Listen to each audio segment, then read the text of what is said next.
This video is brought to you by Pahrump Valley Air Conditioning and Heating, 775-727-7488.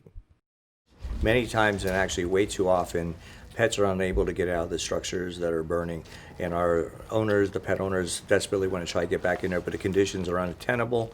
They can't get in there safely. So one of the things that the firefighters do is have the ability to get in there as timely as possible, depending on the conditions, try and effect the rescue of the pets.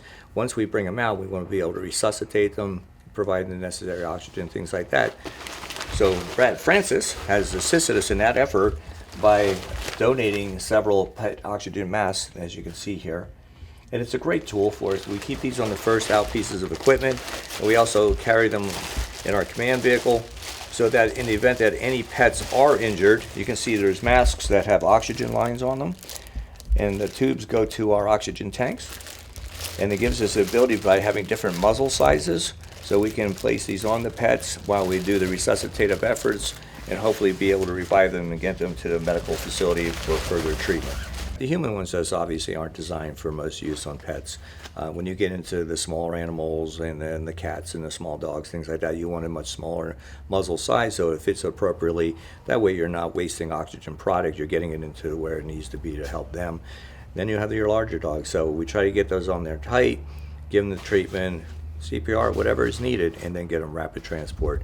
Not necessarily by ambulance, because by license we can't do that, but the owners have a better chance then of getting them if we can get those preliminary resuscitative efforts underway, get them squared away, and then have them transported to a medical facility. Fires can be especially scary for pets, and many times that makes it difficult for firefighters to find and save them. It's all dependent on what the reaction of the pet is. Sometimes they'll seek and hide, and it's near impossible to find them if they hide under furniture and things like that. Other times, they're in an area where they're to be expected. Sometimes they're kenneled. They can tell us where the dog's located as far as where the kennel is also located. We can go in there and effect a rescue.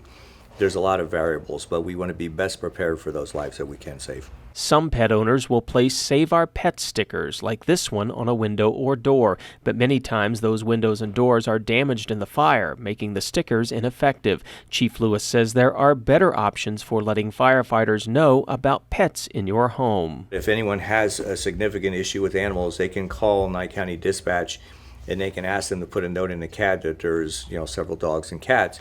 Therefore, when we get there, we'll know beforehand. The dispatcher will relay that message to us.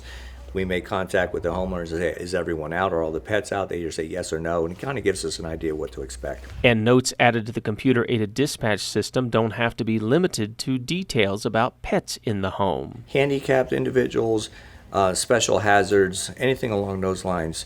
Exotic pets that we might want to know about before we go in, those can be placed in the notes. And even vicious dogs. So in the essence, the dispatchers can put in those notes. We can read them while we're en route, or they can make a radio notification to us, be careful, there's an animal hazard.